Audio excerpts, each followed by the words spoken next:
Today's episode is all about cardio. The workout specifically today was a cardio and accessories workout. I did 20 minutes of low intensity, steady state cardio at the beginning, not pictured. Then 4 sets of hanging leg raises, 4 sets of seated calf raises, 4 sets of rotator cuff exercises, and I finished off with the main point of the day, which is sled pushes. Now, I put sled pushes on a specific day kind of as an overall high-intensity sort of sprinting cardio day with a low level of weightlifting on that day, with mainly just the accessories I don't feel like doing on other days. The thing about cardio with me is that I was born naturally good at it. So when I was in high school, I was the starting mile runner on my high school track team. I was also pretty fast on sprints, but really slow on the 400 meters, slower than most females on that particular one. So I have very good long distance endurance. I have very good explosive power and speed, but I do not have good long range muscle endurance, and that's true with my lifting too. But so ultimately I do only 3 20-minute steady state sessions, because if I do too much low intensity cardio, my body begins to reduce its muscle mass for some reason, which is part of what makes me good at distance running, I think, physiologically.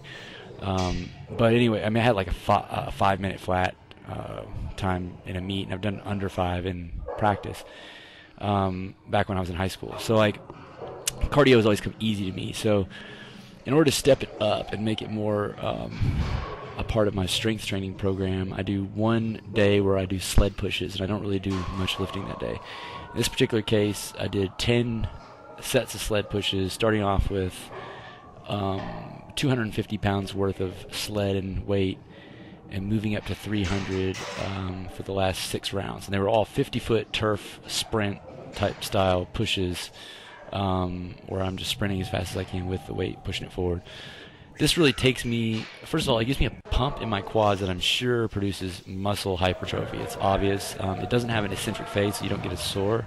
And this drives my heart rate just absolutely through the roof. It also requires me to use pretty much every push mechanic in the body all at the same time in explosive fashion, while also sort of using the sprint gait skills. So like, I did 2 rounds here. This is 250. You can see here I'm kind of like still pretty fast. Here's a round with 300, the first round with 300, which is probably my 4th round.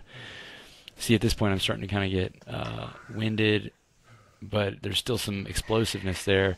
About halfway through this one, everything falls out of the tank, and it's just a matter of getting it over the line. I mean, that's the point where you're not going as fast. Like right here, I'm just trying to get it across, and keep my core under control. That's pretty much all I got the ability to do at that point. This is the probably the very last round, and here like I'm just completely blown out very early into the second half, and I was never really that explosive or fast on the first half. I lose the weight here a little bit, which was a nuisance. But yeah, it was this is the kind of thing that I think is more productive. It drives your heart rate up really high. It really kind of tests your body in a full extent. And honestly, I take this to failure.